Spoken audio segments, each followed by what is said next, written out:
Welcome to Breaking News Wahala. The news this hour, we are on our special one-on-one segment. And every week we bring at least one or two guests on Curious Talk to tell you about their personal journey, their adventure, or to talk about pressing matters. Today, my guest happens to be one of Nigeria's finest TikTok star, like I love to call him, activist, advocate, and a celebrity in our midst. His name is Kingsley Amadi. Kingsley, how are you doing? First of all, let me start to correct you. My name is Amadi Ndubisi Rayson, not Kingsley. So I think you got it wrong, the first. So Okay, Amadi I'm Rayson Ndubisi. Amadi Ndubisi. Where did I get the Kingsley? I thought that was on your TikTok. I don't know. Oh, hey, Kings. Maybe Kings. one of Amadi your King. Kings. So I thought the Kings were Kingsley. Exactly. Yes, go on. Yeah, a lot of people have mistook that name for Kingsley, but that's not Kingsley. The king is just the king I am. That is it. Onyishagu, Ezendeze, welcome, Your Royal Majesty. Welcome, Amadi Kings. Amadi Kings, before we talk about you and where you've gotten to, who is Amadi Kings? Like you corrected me, but who do you say Amadi Kings is? Amadi Kings is a young, depressed fighter who has been on the very long tragedy of life and trying to correct it and make impression for the young people to actually voice out whatever they've been going through. I'm like a super advocate for the young people, especially for the young queer Africans. Not just Africans, it's not limited in Africans, it's over the world. So I'm using my voice to speak for some vulnerable young people who might be battling with the kind of things they've been battling with: stigma, depression, suicide, and the rest of them. So I've been there and I know how it feels. So I'm just a young man who is battling for that room, that is battling in that room, that's trying to fight it out for myself. That is who I am. You talked about you being a young depressed. I want to emphasize on that word depressed. Why will you say you're depressed? What caused your depression? Well, I grew up, in a very sad environment because for over 16 years, I was still battling with myself, trying to battle with who I am and who I was supposed to be. It took my family a lot of time to understand who I am, especially my siblings, my cousins, so you're my saying your family relatives. knows. Sorry to cut you short. You're saying your family knows about you. So you're an openly queer person Yes, to your family. Go on. I am not. It's not that I. It's not that I'm. It's not like I see I'm openly. I was open to it. One or two circumstances actually brought. Oh yes. One or two circumstances actually brought it to light. I was a victim of setup, which we know as keto. So Wow. I was a victim of keto in 2014. I was bored, on that particular app called To Go. Most people know To Go. So wait, you So were when that To ketoed Go was on to rampant, go, not even grinder. Far back no, no, as no. to go days. You can imagine To Go back in To Go Wow. days. So, I was on that To Go, and we were chatting on Men's Lounge, and somebody invited me. I was like, "Oh, I want to see you. I live close. I'm in the neighborhood." I was like, "Okay, I'm bored. Let me just go and see this person. Let's just see." Getting there, I didn't know that they were setups. About 5 young men who were, carrying cutlass with them, and that was the first experience I had. They took my phone. Then I was using Nokia Express Music. They took that phone. Um, they took my phone. you know, took my clothes, took my shoes, everything I wore to that place, took them, and I came back home. I had to talk to my mother and say, Mom, see, look what happened. I didn't really actually come out openly. I was trying to run, beat around the bush. So my mother, okay, she picked her call and said, I'm phone. I said, okay, let me call your number. So when she now picked up the phone and called the number, the young man picked up the phone and said, oh, madam, are you the mother to this boy? I said, yes. Okay, we're sorry to tell you this. Your son is gay. At first, she was like, what? What are you saying? I'm talking about? She ended the call and then fixed me on like, what? She couldn't hold back. She called my sister, called my cousin brother, called my father went to work. By the time my father got back from work, she told my father, and then ever since then I started experiencing sadness because in a house where you were being called out in that manner, the moment you try to do something, they will use it against you. Oh, and I was restricted from going out, making friends. You know, if you come to my house and you're in fact the era of bringing or associating myself with a lot of male folks was restricted. You know, my phone. I was out of phone at that point because I didn't have a phone because that was the phone my dad got for me. So they didn't buy any other phone. They were like, use that out of the internet for them. You know, I was taken to a delivery center. You were Then I taken was having, to a deliverance center. oh yes, I was. They took me to the delivery center. I went there. They took me they took me there. They got Lehandos. deliverance on me. Wow. Let's talk. Let's talk. They got it. Let's. Sorry to cut you. Let's talk more about that deliverance center. Throw more light Mm, because you are an advocate for young people, and parents might be watching you and watching us, and they have a queer child, and they are thinking towards that aspect of taking their children for deliverance. Let's throw mm. more light into that deliverance. Go on. Okay. All right. I was taken to a delivery center. You know, the pastor was a known pastor, and believe me, at that point, I was willing to give up everything because I started blaming myself that why am I even doing this? I was supposed to like girls because I'm a very cute guy, and I don't like women. I don't have attraction for women. I don't even So feel for women. you have never seen pum pum before. You've not seen No, I VV have. before. You No, no, I have. have because You no, have. I'm coming. I'm coming to that point. Okay. I'm coming to Go on. that. I'm coming to that point. So I never, got myself stuck with them. But you know, but then I was having a lot of this enthusiasm about, you know, going after with, same gender, and it was crazy. So I was willing to embrace the new change.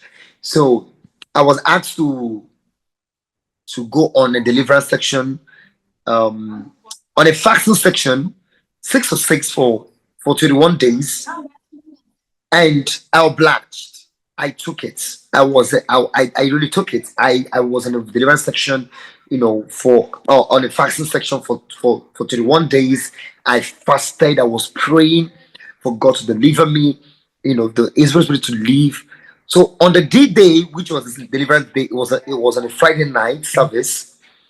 So I Wait, was in can there. I I can was I there. ask you a question? Sorry that I'm laughing, but you said the D-Day was a deliverance service. Was it like were they all people, or was it a private deliverance service? That's what I wanted to ask. No, it was a night. It was a night vigil. Night vigil. So So it was not a personal thing that the pastor called you aside and said, "Let no, us no, do." it was a deliverance section night. So I Hey, wasn't the only one that was booked. Other people who were also so booked there.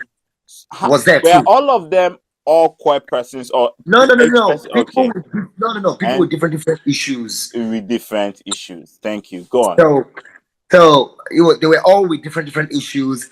So I was supposed to be part of the section because the deliverance was practically for everybody. So when it got to my turn, the pastor was very particular about me. You know, the olive oil, the prayers.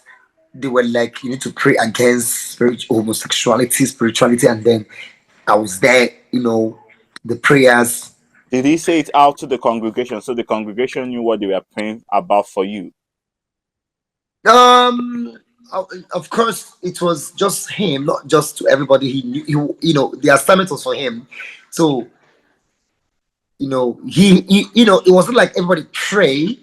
The prayer already was going on. The music was on. So when he comes to you, he lay hand on you, and pray, and is Say, assumed come out. Come out. good, something like that, Yes. something like that. So, God. so, so, it was like that, and I was really, really, in the spirit at that point because I was like, something was going on. It was into me, and I felt it like, oh, I've really been delivered. So in the morning, I left my mother. We got back home, and after a week, I was still praying. I had to throw away the SIM card I had, communication with people, everything. But one thing that didn't really left me was a feeling. Each time I still sit back and I move on the road, the moment I set my eyes on a very cute guy, something still go back again like, ooh, this boy's fine. The fantasy wanna draw back again. I was like, I rebuke in the name of Jesus.